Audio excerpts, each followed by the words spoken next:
Bonsoir les amis, ravi de vous retrouver. Ce soir, nous accueillons Monsieur Claude René Loïs. Bonsoir. Bonsoir. Vous êtes enseignant en génie civil au lycée professionnel de Balata. Tout à fait. Et vous êtes surtout porteur du projet « Nous sommes plus forts sans alcool ». Oui, c'est ça. Expliquez-nous la genèse de ce projet. Oui, c'est une prise de conscience qui s'est établie à partir de l'observation que nous avons faite de nos élèves, quoi. Bon, par nature, nos élèves sont des adolescents, mais les adolescents sont des personnes qui sont en profonde mutation et qui par là même sont fragiles, quoi.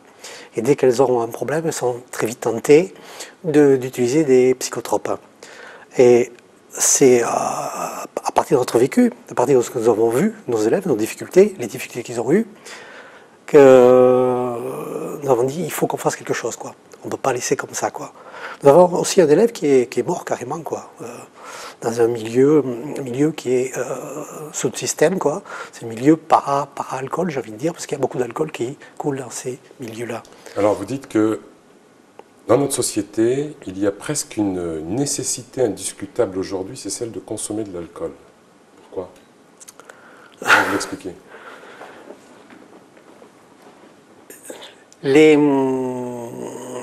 C'est qu'il y a une volonté politique derrière de faire consommer de l'alcool?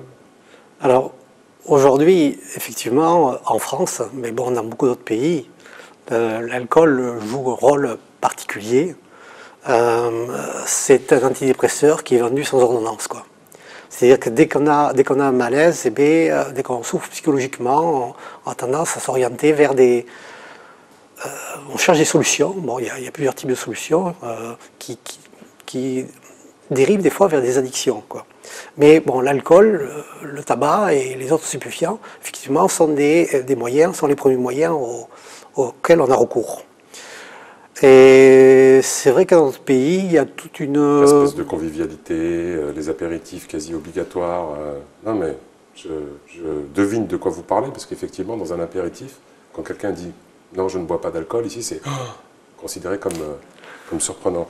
Vous dites aussi également, autour de votre projet, que vous associez délinquance et consommation d'alcool. Qu'est-ce qui vous fait dire ça? Délinquance et consommation d'alcool. Oui. J'ai écrit ça, moi. Oui, vous avez écrit ça. Ah bon. Dans votre projet. Ah bon. Si vous l'avez oublié, c'est pas grave, on passe à une autre question.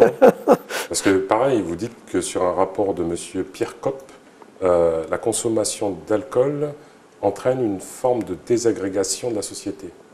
Tout à fait. Alors Pierre Kopp, c'est un économiste de renommée internationale, et donc qui a travaillé effectivement à la suite du ministère de la Santé, qui a travaillé là-dessus pour essayer d'évaluer l'impact économique des abus de consommation d'alcool sur la société française.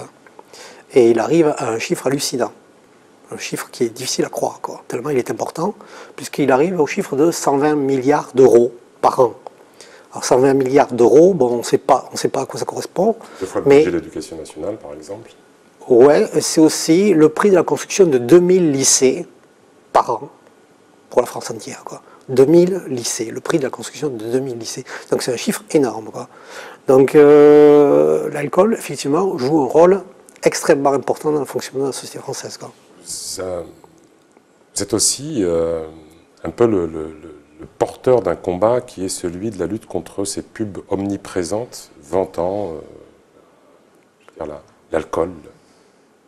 Expliquez-nous. Vous pensez qu'on est agressé aujourd'hui par ces pubs? En 1999, il y a eu la loi Evin. La loi Evin qui était une loi de protection de la société française. Mais depuis, cette loi a été amendée plusieurs fois. C'est-à-dire qu'on est revenu en arrière. Bon, les lobbies de l'alcool, c'est quand même quelque chose qui est indiscutable, quelque chose qui existe. Et ils ont beaucoup de moyens. Ils ont beaucoup de moyens. La Sécurité sociale dépense 3 millions d'euros tous les ans pour faire la prévention. Les marchands d'alcool, ils dépensent 400 millions d'euros tous les ans pour faire la promotion de leurs produits. C'est vraiment David contre Goliath, quoi. Vous pensez qu'il y a une action politique à mener ici, de prévenir les politiques, notamment par le biais des panneaux d'affichage, par le biais des spots publicitaires? Vous pensez qu'il y a une pédagogie à mener? On sait aujourd'hui que l'alcool détruit irrémédiablement les cerveaux. Et il agit beaucoup plus sur le cerveau des adolescents qui sont en formation que sur le cerveau des adultes. Il détruit 2 à 3 fois plus de neurones sur les cerveaux des adolescents que sur les cerveaux des adultes. Il y a des dégâts irréversibles. Et les adolescents, eux, ils sont en phase d'apprentissage, en phase de formation. Donc ils ont vraiment besoin de toutes leurs capacités. On ne peut pas tenir le discours de celui qui dit je fais tout ce que je peux pour protéger la jeunesse, et puis autoriser parallèlement toutes ces ventes, toutes ces promotions qui en fait nuisent de manière irréversible aux adolescents et aux jeunes en général, quoi. Alors de façon régulière intervient toujours aussi ces événements autour de la vente d'alcool dans les épiceries dites des commerçants de proximité et jouxtant souvent des établissements scolaires. Et malgré souvent des dénonciations d'acteurs, qu'ils soient enseignants, etc., ces épiceries ne risquent rien. Votre analyse?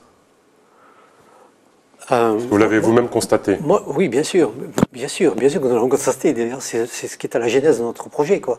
Puisque c'est quand on a vu les élèves. Parce que la vente d'alcool est réglementée quand même dans les épiceries. Oui, la vente d'alcool est réglementée, et notamment, il est interdit d'en vendre à ceux qui n'ont pas 18 ans. Or, tous les jours, on voit des enfants sortir avec des paquets de bière. On ne sait pas où ils vont, mais des enfants de 10 ans, de 12 ans des fois, qui sortent avec des paquets de bière. Et bon, c'est strictement interdit par la loi. Alors pourquoi la loi n'est pas appliquée? Bon, ça c'est pas notre problème à nous, éducateurs. Nous, éducateurs, on essaye de trouver des moyens de protéger finalement nos adolescents. Alors, on veut rester dans les clous de la loi. Donc ce qu'on a trouvé, nous, comme élément, comme moyen d'action dans le lycée, c'est de faire une campagne de prévention, de faire réfléchir les élèves, de les faire phosphorer, de les faire créer des affiches qui attirent l'attention sur le fait que la vente d'alcool est interdite aux moins de 18 ans. Et puis notre idée, évidemment, c'est d'accompagner les élèves de façon à ce que ces affiches soient disposées dans les libres-services. Pour nos téléspectateurs, où est-ce qu'on peut accéder, vous soutenir, regarder ces maquettes d'affiches réalisées par des élèves?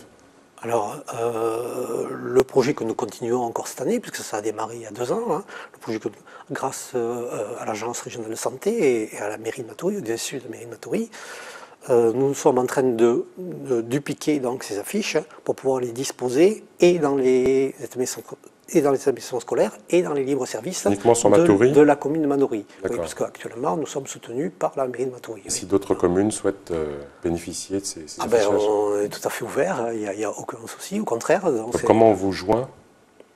Par l'intermédiaire du site du lycée. D'accord. Il y a les contacts sur le site du lycée, il n'y a pas de difficulté. Nous avons d'ailleurs sur le site du lycée, nous avons une présentation du projet avec les affiches qui ont été réalisées par les élèves, avec les courts-métrages qui ont été réalisés par les élèves, et notamment un slam aussi qui a été réalisé par un élève. Monsieur Claude René-Loys, merci beaucoup d'avoir participé à cette émission. ATV est là pour vous soutenir dans ce combat qui est noble et juste. Les amis, les programmes continuent sur ATV Guyane. Djembé.